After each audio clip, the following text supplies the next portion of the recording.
ప్రభునందు ప్రియమైన శ్రోతలకు వందనములు. ఈ పోడ్కాస్ట్ కార్యక్రమం నాకు స్వాగతం. మీ అందరి కొరకు ఈ కార్యక్రమమును ప్రసారం చేయుచున్నాం. విని దైవాశీస్సులు పొందుకోగలరు. ప్రియ దేవుని బిడ్డలారా, మీకందరికీ ప్రభు పేరట ప్రేమతో వందనములు తెలియజేస్తూ ఉన్నాము. ప్రతిరోజు ఉదయం 5 నిమిషములు మేము అందించేటటువంటి పాడ్కాస్ట్ ద్వారా వస్తున్న ఈ వాక్య సందేశాన్ని మీలో చాలా మంది వింటున్నారు.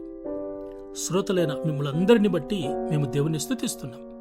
అయితే నా రిక్వెస్ట్ ఏంటంటే, వింటున్నటువంటి మీరు దీన్ని డౌన్లోడ్ చేసుకోగలిగితే మాకు కాస్త ఇంకా ఉజ్జీవకరంగా, ప్రోత్సాహకరంగా ఉంటుంది. ఇది మనవి చేస్తూ ఉన్నాను, గ్రహించగలరు.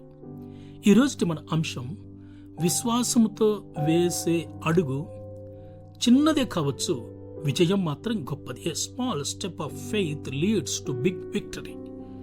కదా, మనము వేసే అడుగు, మనల్ని తగ్గించుకొని మనము చిన్నగా అడుగులు వేస్తూ ఆత్రం పడకుండా, తొందరపడకుండా, ఏదంటే ఆ నిర్ణయం తీసుకొనకుండా ఆలోచించి నిదానముతో మనము అడుగు వేయవలసినటువంటి వారమై ఉన్నాం.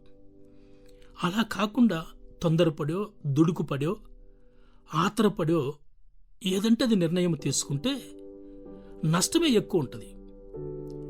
విశ్వాసముతో మనము మెల్లగా మన యాత్రను లేక మన ప్రయాణాన్ని మనం కొనసాగింప చేసుకోగలిగితే ఆ చివరిలో దేవుడిచ్చేటటువంటి విజయం చాలా గొప్పది. Small steps of faith leads to big victory. న్యాయాధిపతుల గ్రంథం 6వ అధ్యాయం 15వ వచనంలో దేవుని దూత గిద్యోనుతో చెప్తాడు, నీవు వెళ్ళి ఆ శత్రువులను వారి చేతిలో నుండి ఇశ్రాయేలును రక్షించు అంటాడు. దానికి గిద్యోను దేవుని దూతకు చెప్తాడు, నేను మనష్షే గోత్రంలో ఎన్నికలేని వాడను, నా పితరుల కుటుంబం నేను కనిష్ఠుడను, నేను ఇది ఎలా చేయగలను అంటాడు. అప్పుడు దేవుడు అంటాడు, అయితేనేమి, నువ్వు వెళ్ళు అంటాడు. ప్రియ దేవుని బిడ్డలారా, కొన్నిసార్లు మన యొక్క బలమేమిటో తెలుసుకొనకుండా, మనము చెయ్యగలము అన్న ప్రయత్నం కూడా చేయకుండా, ఎక్కడో కాస్త నెగిటివ్ ఆలోచన మన మైండ్లోనికి వచ్చి చేయవలసినటువంటి దానిని, చేయగలిగినటువంటి దానిని కూడా చేయలేకపోతూ ఉంటాం. ఇక్కడ గిద్యోను అదే అంటున్నాడు.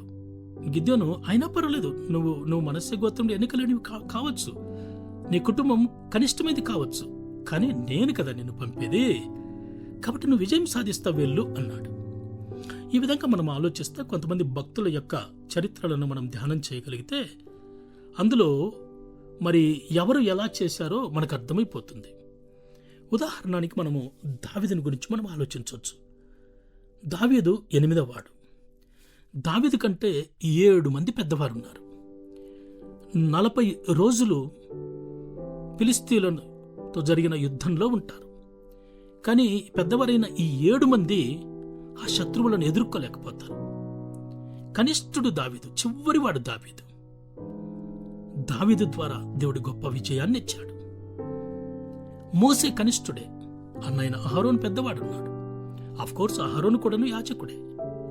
కానీ ఈ ఇశ్రాయేలు ప్రజలను నడిపించుటకు కనిష్ఠుడైనటువంటి మోసేను దేవుడు ఏర్పరచుకున్నాడు కదా. అతడు గొర్రెల కాపరి, దావీదు కూడా గొర్రెల కాపరి. వీరిని ఏర్పరచుకుని దేవుడు ఎంత గొప్ప పని చేయించాడో నేను గ్రహించగలం.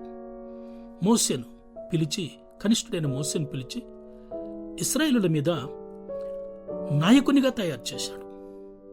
కాబట్టి కనిష్ఠుడైనటువంటి మోసే ద్వారా దేవుడు గొప్ప కార్యాన్ని జరిగించాడు. ఇంకొక ఉదాహరణ కూడా మనం చూడగలుగుతాం. యోసేపు కనిష్ఠుడు, అతనికంటే పెద్దవారు 11 మంది ఉన్నారు. కానీ ఆ 11 మందికి దక్కనటువంటి ఆధిక్యత యోసేపుకు దక్కింది. యోసేపు కూడా కనిష్ఠుడే, దావీదు కనిష్ఠుడే, మోసే కనిష్ఠుడే. కానీ వీరిని ఏర్పరచుకున్నటువంటి దేవుడు, ఆయన సర్వశక్తి కలిగినటువంటి దేవుడు. ఆయన అందరికంటే అన్నింటిలో గొప్ప దేవుడు. గొప్ప దేవుని ద్వారా ఏర్పరచబడినటువంటి వారు కనిష్ఠులైన, ఎన్నికలేని వారైనా వారి ద్వారా దేవుడు గొప్ప కార్యములను జరిగిస్తాడు. అందును బట్టి మనము అవిశ్వాసముతో కాకుండా విశ్వాసముతో మనము అడుగులు వేస్తూ ముందుకు సాగగలిగితే మన చుట్టుప్రక్క, మన ఇంటి వ్యవహారంలో, మన దైనందిన జీవితంలో ఎదురయ్యేటటువంటి సమస్యలలో అత్యధికమైనటువంటి విజయాన్ని మనము సాధించగలుగుతాం. కాబట్టి విశ్వాసంతో అడుగులు వేద్దాం, ముందుకు సాగుదాం, విజయం కొరకు దేవుని వైపు చూద్దాం. అలా ఉండునట్లు ప్రభు కృప చూపునుగాక. ఆమేన్. ఈ కార్యక్రమమును గూర్చి మీ సలహాలు మరియు మీ ప్రార్థనా అవసరతల కొరకు మమ్మను సంప్రదించవలసిన మా ఫోన్ నంబర్ 9448508503 మరియు ఈమెయిల్ ఐడి info@fibaonline.org. మా ఫోన్ నంబర్ మరొకసారి 9480585039.